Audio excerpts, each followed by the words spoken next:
Telangana Gaddar film awards 2025 దాదాపుగా 14 సంవత్సరాల తర్వాత తెలంగాణ రాష్ట్ర ప్రభుత్వం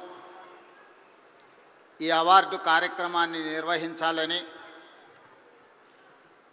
సినీ పరిశ్రమకు సంబంధించిన ప్రముఖులు, ముఖ్యంగా యువమిత్రులు దిల్ రాజు గారు ఈ ప్రతిపాదనను తెలంగాణ రాష్ట్ర ప్రభుత్వం దృష్టికి తీసుకురావడం జరిగింది. దీనికి సంబంధించి ఈనాడు ఇంత అద్భుతమైన కార్యక్రమాన్ని ఏర్పాటు చేసి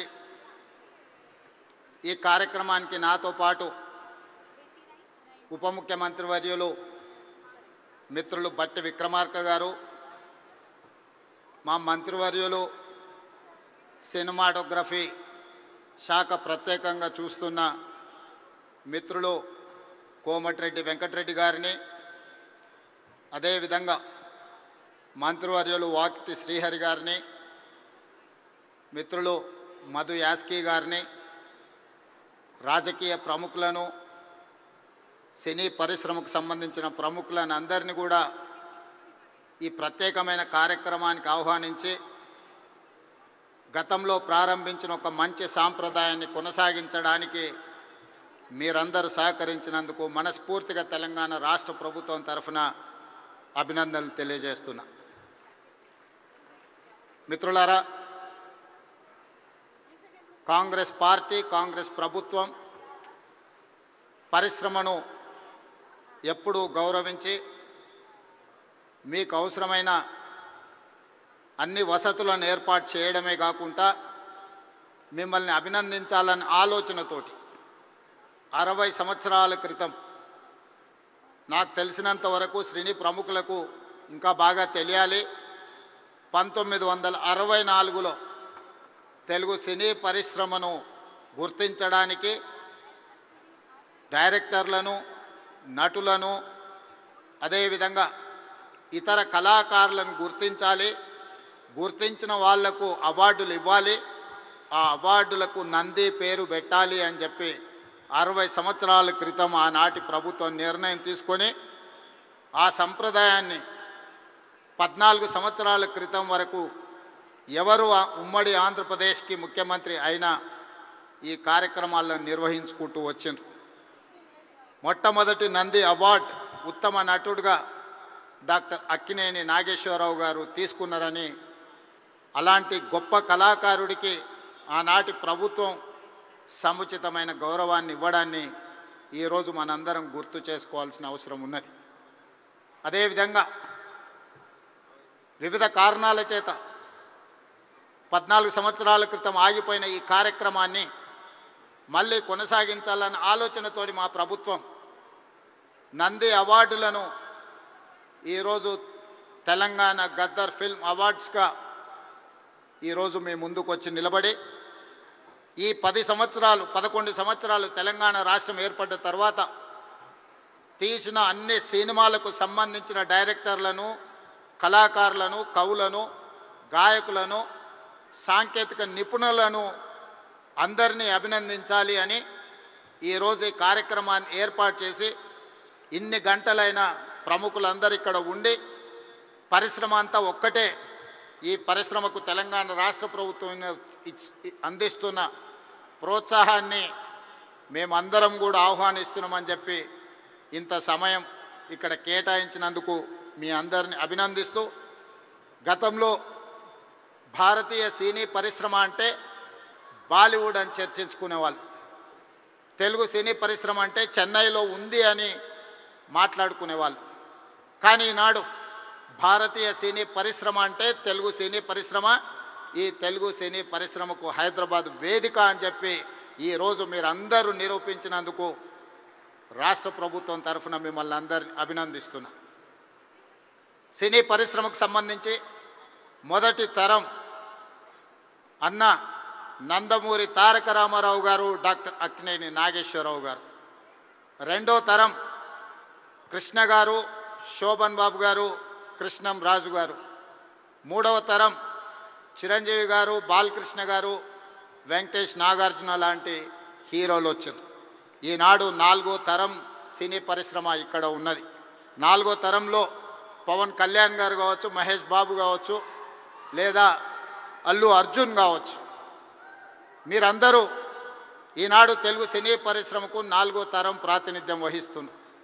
ఈరోజు ఈ వేదిక మీద నుంచి చాలామంది విద్యార్థి దశలో నాకు పరిచయం ఉన్న వాళ్ళందరికీ ఈరోజు సినీ పరిశ్రమలో రాణించిందని ఇక్కడ కలుస్తుంటే నాకు చాలా ఆనందం కలిగింది. బన్నీ కావచ్చు, వెంకట్ కావచ్చు, అశ్విన్ దత్ గారి అమ్మాయిలు, లేకపోతే వాళ్ళ అల్లుడు నాగ వైష్ణవ్ కావచ్చు, వీళ్ళందరూ యంగ్ ఏజ్లో కాలేజ్ డేస్లో ఉన్నప్పటి నుంచి వీళ్ళందరూ నాకు తెలుసు. ఈరోజు గొప్ప డైరెక్టర్లుగా, గొప్ప నటులుగా, గొప్ప ప్రొడ్యూసర్స్గా, నవీన్ ఎర్నేని లాంటి పెద్ద ప్రొడ్యూసర్స్ అందరూ కూడా మా యువమిత్రులందరూ ఈరోజు ఈ పరిశ్రమలో రాణించడం, ఈరోజు వాళ్ళందరినీ వేదిక మీద నుంచి అభినందించడం చాలా సంతోషకరమైన సందర్భం. అదేవిధంగా ఈ కార్యక్రమం అద్భుతంగా నిర్వహించడమే కాదు, నేను ఒక్క మాట ఈ వేదిక మీద నుంచి సినీ ప్రముఖులందరికీ కూడా చెప్పదలుచుకున్నాను. రాష్ట్ర ప్రభుత్వం కఠినంగా కనిపిస్తుంది, కానీ మిమ్మల్ని అభిమానంగా చూసుకుంటుంది. మీ అభివృద్ధికి 100% తోడ్పాటును అందిస్తుంది. ప్రభుత్వం నడిపేటప్పుడు కొన్ని నిర్ణయాలు తీసుకున్నా అది మిమ్మల్ని ప్రోత్సహించడానికి, మిమ్మల్ని అభినందించడానికి, మీకు సముచితమైన స్థానం కల్పించడానికే ఈ రాష్ట్ర ప్రభుత్వం ప్రయత్నం చేస్తుంది. ఈరోజు ఈ వేదిక మీద నుంచి తెలంగాణ రైజింగ్ 2047కు ఒక ప్రత్యేకత ఉన్నది. ఈ దేశానికి స్వతంత్రం వచ్చే 100 సంవత్సరాలు 2047లో మనం పూర్తి చేసుకోబోతున్నాం. మరి స్వతంత్ర భారతదేశంలో 100 సంవత్సరాలు పూర్తి చేసుకుంటున్నప్పుడు మన దేశం ప్రపంచంలోనే ఒక అద్భుతమైన దేశంగా, మన దేశం ప్రపంచం ఎకానమీని శాసించే విధంగా మన దేశం అభివృద్ధి చెందాలి.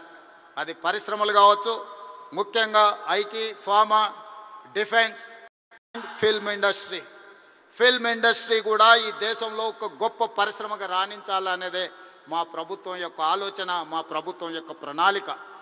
అందుకే ఈరోజు ఈ వేదిక మీద నుంచి మీకు అందరికీ ఒక మాట నేను స్పష్టంగా చెప్పదలుచుకున్నా. నేను మొన్న జరిగిన నీతి ఆయోగ్లో ప్రధానమంత్రి గారికి చెప్పిన 2047 ఏదైతే విజన్ ఉందో 2047కి తెలంగాణ రాష్ట్ర ప్రభుత్వం $3 ట్రిలియన్ ఎకానమీగా అభివృద్ధి చెందాలి. 2035 లోపల $1 ట్రిలియన్ ఎకానమీగా తెలంగాణ రాష్ట్రాన్ని అభివృద్ధి పదం వైపు నడిపిస్తాం.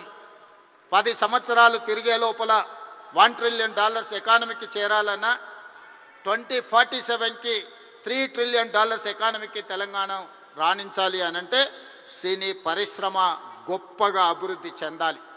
ఈరోజు హాలీవుడ్ అంటే అమెరికాకి వెళ్తున్నాం, బాలీవుడ్ అంటే ముంబైకి వెళ్తున్నాం. నేను అడుగుతున్న మిత్రుల్ని, రాజమౌళి గారిని, ఈరోజు ప్రపంచమే గుర్తించే విధంగా అద్భుతమైన సినిమాలను తీయగలిగిన మీరు ఆ పరిశ్రమను ఎందుకు ఈ గడ్డ మీదకి తీసుకురారు అని నేను మిమ్మల్ని అడుగుతున్నా. ఈరోజు రాష్ట్ర ప్రభుత్వం మీకు అండగా నిలబడ్డది. హాలీవుడ్ అమెరికా కాదు, బాలీవుడ్ ముంబై కాదు, హాలీవుడ్, బాలీవుడ్ హైదరాబాదు గడ్డ మీద ఉండాలి. మీకేం కావాలనో నాకు చెప్పండి, రాష్ట్ర ప్రభుత్వం మీకు అండగా నిలబడుతుంది. ఒక ఐటీ పరిశ్రమను, ఒక ఫార్మా ఇండస్ట్రీని, ఒక డిఫెన్స్ ఇండస్ట్రీని ఏ రకంగా ప్రోత్సహించినామో ఈరోజు ఫిల్మ్ ఇండస్ట్రీని అదే విధంగా ప్రోత్సహిస్తాం. మీకు కావాల్సిన ప్రణాళికలు అందిస్తాం. ప్రణాళికలు మీరు రచించండి. మా విజన్ డాక్యుమెంట్లో, తెలంగాణ రైజింగ్ 2047 విజన్ డాక్యుమెంట్లో ఫిల్మ్ ఇండస్ట్రీకి ఒక చాప్టర్ ఇస్తాం. ఆ చాప్టర్ని రాయాల్సిన బాధ్యత సినీ ప్రముఖులకు, ఇక్కడ ఉన్న పెద్దలందరికీ ఉంది. మీకు ఏం కావాలనో నాకు చెప్పండి. నేను ఈరోజు చెప్తున్నా, ఇక్కడ నుంచి 22 సంవత్సరాలు, ఈ 22 సంవత్సరాలు క్రియాశీలక రాజకీయాలలో నేను ఉంటా. ఏ హోదాలో ఉన్నా మీకు అండగా నిలబడతా. ఈ పరిశ్రమను అంతర్జాతీయంగా అభివృద్ధి చెందడానికి అవసరమైన అన్ని ప్రణాళికలను, అన్ని రకాల మిమ్మల్ని ప్రోత్సాహకాలను, మీకు అవసరమైన వసతులను ఏర్పాటు చేయడానికి తెలంగాణ రాష్ట్ర ప్రభుత్వం సిద్ధంగా ఉంది. ఈరోజు vision document Telangana means business. Telangana ఎవరైనా రావచ్చు, ఎవరైనా వ్యాపారం చేసుకోవచ్చు, ఎవరైనా వ్యాపారంలో రాణించవచ్చు. ప్రపంచ దేశాల నుంచి ఈరోజు ఫార్చ్యూన్ 500 కంపెనీస్లో 85 కంపెనీల ఫుట్ఫాల్స్ ఈరోజు తెలంగాణ రాష్ట్రంలో ఉన్నాయి. దేశంలో ఏ సిటీలో కూడా 500 ఫార్చ్యూన్ కంపెనీలలో 85 కంపెనీలు ఉన్న సిటీ హైదరాబాద్ సిటీ. ఈరోజు మెట్రోపాలిటన్ సిటీస్ చాలా సందర్భాలలో మాట్లాడుతుంటారు బెంగళూరుతో పోటా అమరావతితో పోటా ముంబై చెన్నై లేకపోతే ఢిల్లీ అని. నేను చెప్పదలుచుకుని ఏవి నాకు పోటీ కాదు, వీళ్ళంతా మా సోదరులు. నా పోటీ న్యూయార్క్తోని, టోక్యోతోని, జపాన్తోని, సౌత్ కొరియాతోని, చైనాతోని పరిశ్రమలలో పోటీ పడదలుచుకున్నాను. అభివృద్ధిలో సౌత్ కొరియాతో పోటీ పడదలుచుకున్నాను. జపాన్లో టెక్నాలజీలో పోటీ పడదలుచుకున్నాను. ఇది మా విజన్ డాక్యుమెంట్. తెలంగాణ రైజింగ్ 2047 ఒక విజన్ డాక్యుమెంట్ తయారు చేస్తున్నాం. మా మిత్రుడు దిల్ రాజు గారికి నా సూచన, అందులో ఒక చాప్టర్ సినీ పరిశ్రమకు ఉన్నది. ఆ సినీ పరిశ్రమకు సంబంధించిన చాప్టర్ మీ ప్రముఖులందరూ కలిసి మీకు ఏం కావాలనో చెప్పండి. తెలంగాణ రాష్ట్ర ప్రభుత్వం మీకు అండగా నిలబడుతుంది. నా కళ్ళతోని 2047 15th ఆగస్ట్ రోజు $3 ట్రిలియన్ ఎకానమీని చూసినాక ఆ రోజు నేను రాజకీయంగా ఆ రోజు చాలా ఆనందంగా మళ్ళీ సినీ పరిశ్రమ వేదికను ఏర్పాటు చేసి నేను చెప్పింది ఇంతవరకు ఏది మిస్ కాలేదు.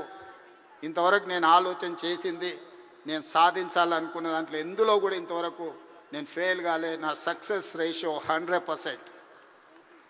అంతెందుకు, ఇక్కడ అశ్విందత్ గారు అమ్మాయి ఉంది. అమ్మాయి కాలేజ్ స్కూల్కి పోయేటప్పుడు నాకు బాగా తెలుసు. అమ్మాయితో నవ్వుతూ అనేవాడు, నువ్వు రెడ్ల అమ్మాయిని పెళ్లి చేసుకుంటావమ్మా అని. సరిగ్గా రెడ్ల అబ్బాయిని పెళ్లి చేసుకొని ఇప్పుడు వేద మీదకి వచ్చింది. 20 years బ్యాకో 25 years బ్యాకో నేను చెప్పిన అమ్మాయికి నాకు తెలిసినంతవరకు. సో నేను ఒకసారి చెప్పిన అంటే 100% అది జరుగుతుంది. 2047కి $3 ట్రిలియన్ ఎకానమీకి మనం చేరుకుంటాం. మీరు కష్టపడితే బాలీవుడ్, హాలీవుడ్ హైదరాబాద్కి వస్తుంది. దానికి సంబంధించి మా వైపు నుంచి సంపూర్ణమైన సహకారం ఉంటుంది.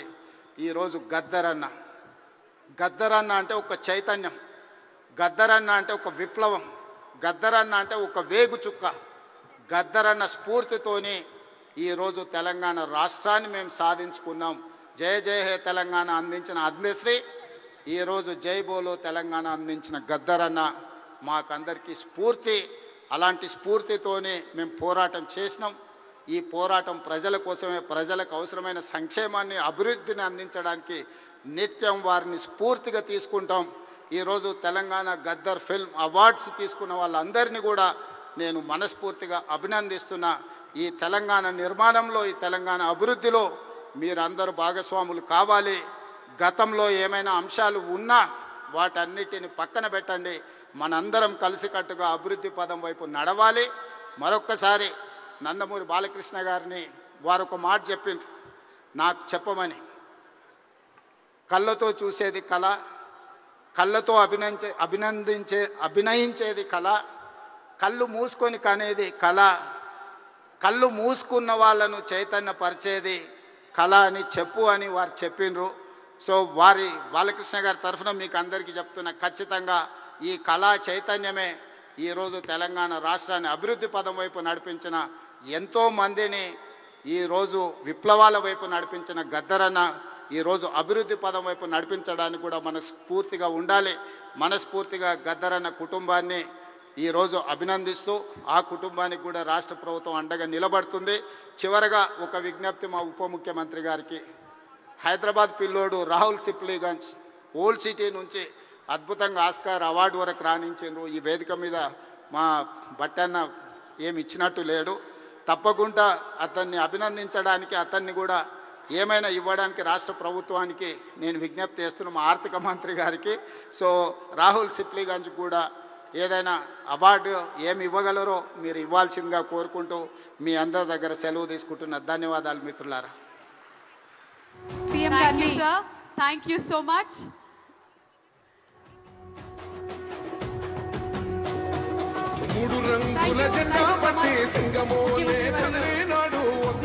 రేవంత్ రెడ్డి గారికి మా హృదయపూర్వకమైనటువంటి